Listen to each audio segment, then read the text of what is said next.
I say that life as a man is exceptionally difficult. 99% of laws only apply to the brokies. I became a trillionaire quite recently.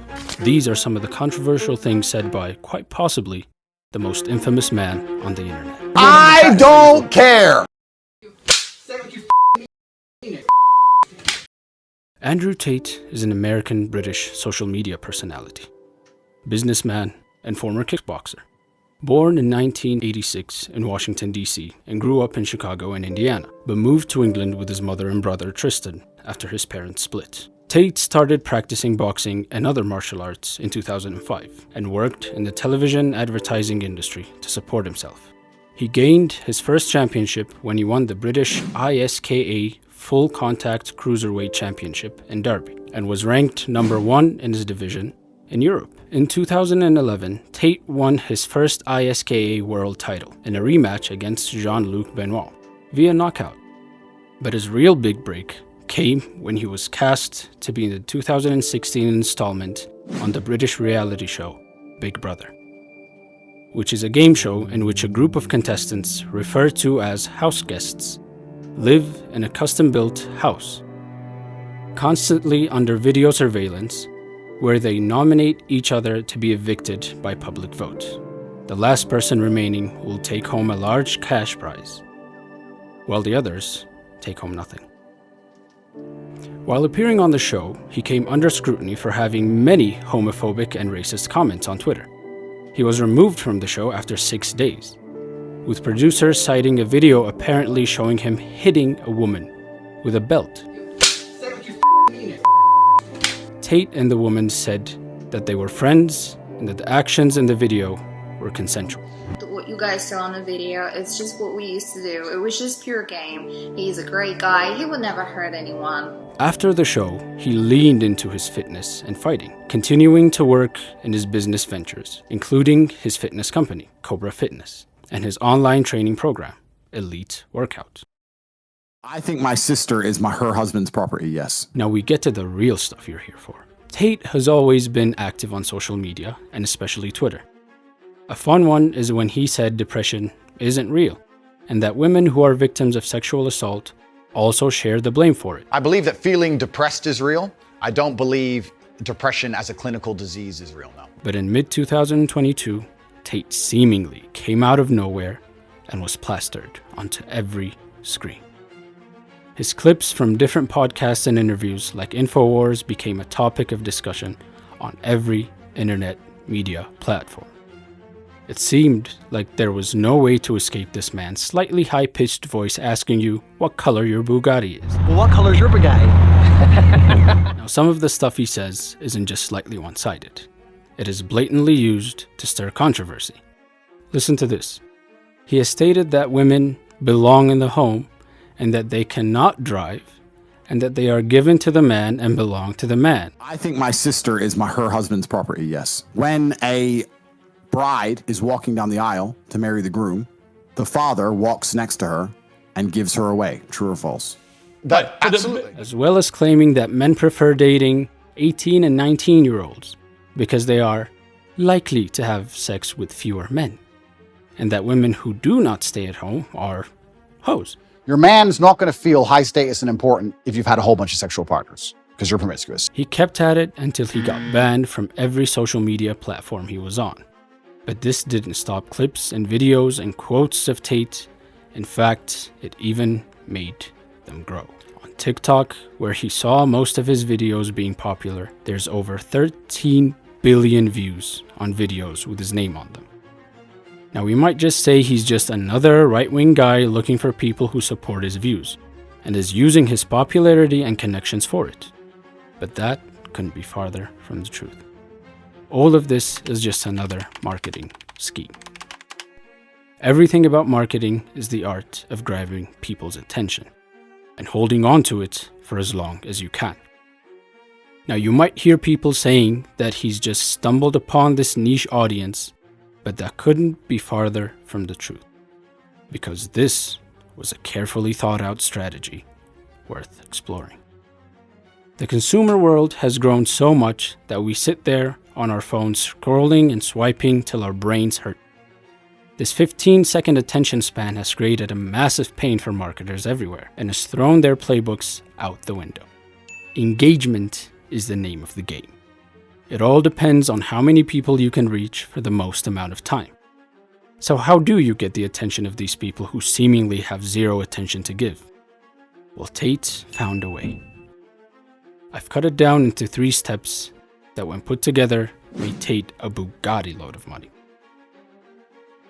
The first one is get attention, not opinion.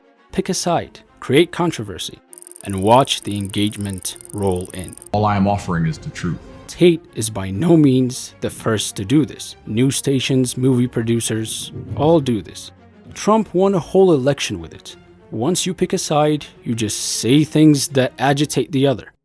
Be confident, unapologetics, so much so that it seems like you genuinely believe in the statements you are making. And that's another interesting thing, because a lot of these arguments, it goes beyond man and woman, and it goes into the larger sphere as a whole, right? People will naturally flock over, not because of what was said, but because it caters to their base instincts and makes them feel a certain way.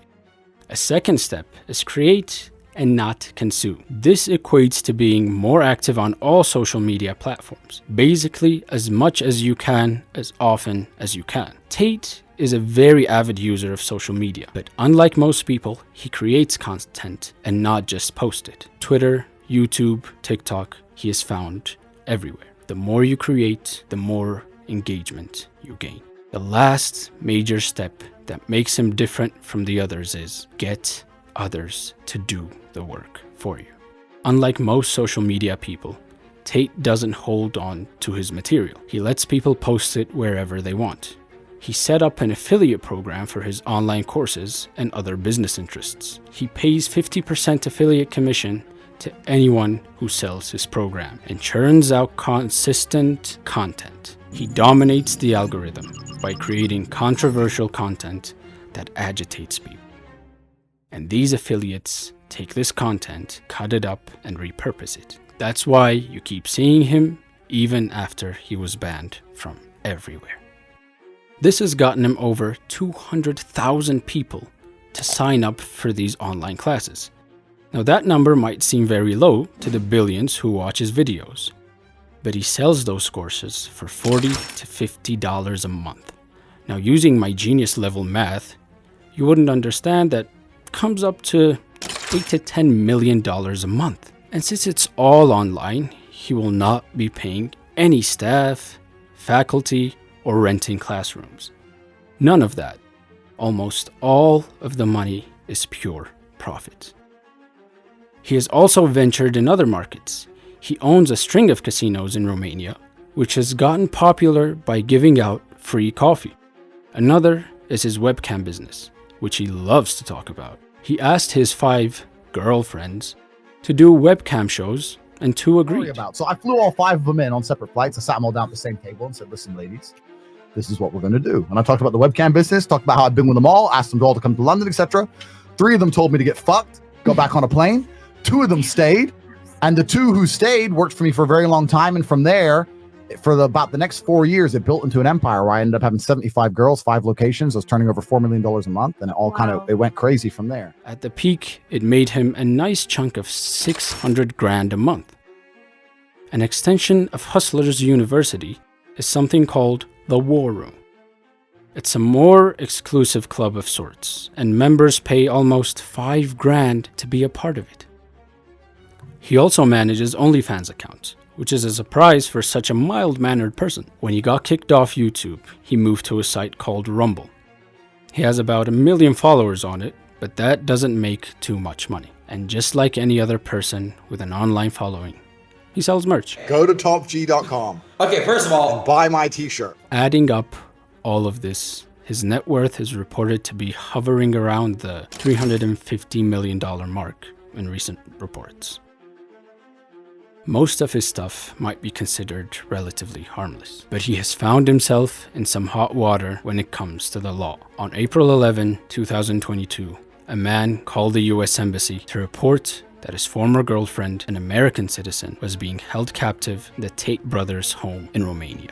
The Romanian police raided the home in a nearby webcam studio belonging to the Tates. When they discovered 4 women, 2 of them, the American and the other Romanian woman, told the police that they were being held against their will, sparking an investigation into human trafficking and rape by the Romanian Anti-Organized Crime Agency. The 2 brothers were interrogated and released. At the time, they were heard as witnesses rather than suspects. On the 29th of December, 2022, the police arrested both Tate brothers and 2 women. All 4 are suspected of human trafficking and forming an organized crime group, and one of them is suspected of rape. The Matrix has attacked me. Tate accuses the Tates of having recruited women through the lover boy method, which consists of misrepresenting one's intention to commit to a romantic relationship and having forced them to create explicit content for websites like OnlyFans. As part of an organized crime group,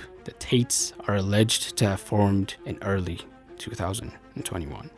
So you don't want a girl who's in it for money. You want a girl who's in it to be with you. On the 20th of June, the 4 accused were indicted on charges of rape, human trafficking, and forming an organized crime group to sexually exploit women. They continue to deny all the charges and remain under investigation concerning money laundering and trafficking of minors. With the case still ongoing, it's better to leave it until it is resolved, but it does not look good. Controversy and alleged crimes aside, we cannot deny the level of success he has garnered when it comes to engagement and marketing. And this is evident by the copycats that have popped up all across platforms.